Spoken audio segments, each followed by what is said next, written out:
Selamat pagi saudara-saudari yang diberkati Tuhan. Bertemu kembali dalam program Renungan Pagi Jemaat GKE Banjarbaru.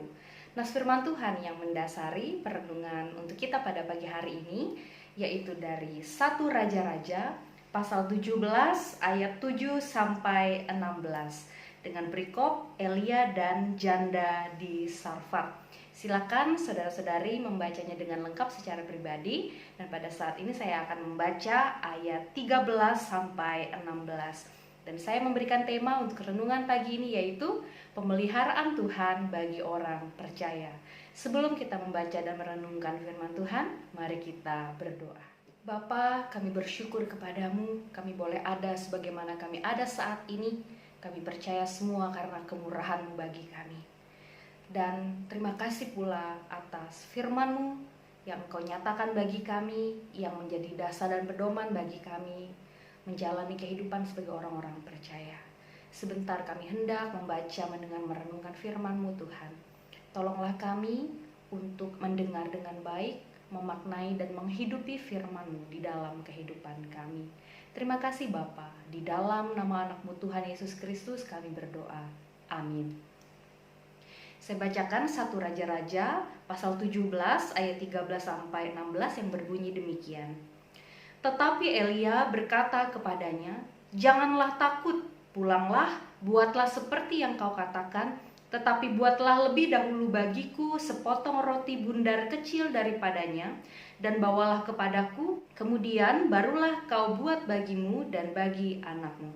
Sebab beginilah firman Tuhan Allah Israel, tepung dalam tempayan itu tidak akan habis, dan minyak dalam buli-buli itu pun tidak akan berkurang, sampai pada waktu Tuhan memberi hujan ke atas muka bumi. Lalu pergilah perempuan itu dan berbuat seperti yang dikatakan Elia.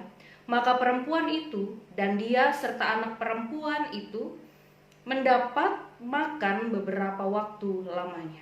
Tepung dalam tempayan itu tidak habis, dan minyak dalam buli-buli itu tidak berkurang, seperti firman Tuhan yang diucapkannya dengan perantaraan Elia. Amin. Saudara-saudari yang diberkati oleh Tuhan Yesus Kristus, setelah sungai Kerit menjadi kering, Allah membuat ketetapan baru bagi Elia untuk pergi ke Sarfat. Allah bukan hanya sedang menyelamatkan Elia dari kekeringan, tetapi juga menyelamatkan seorang janda di Sarfat. Dari percakapan dan mujizat yang terjadi pada janda ini, ada hal yang luar biasa yang kita pelajari dari kehidupan janda tersebut. Ia dilanda kemiskinan yang berat, sampai ia berkata kepada Elia bahwa yang ia miliki hanyalah segenggam tepung terakhir, dan setelah itu dimakan, maka ia dan anaknya akan mati karena mereka tidak mempunyai apa-apa lagi.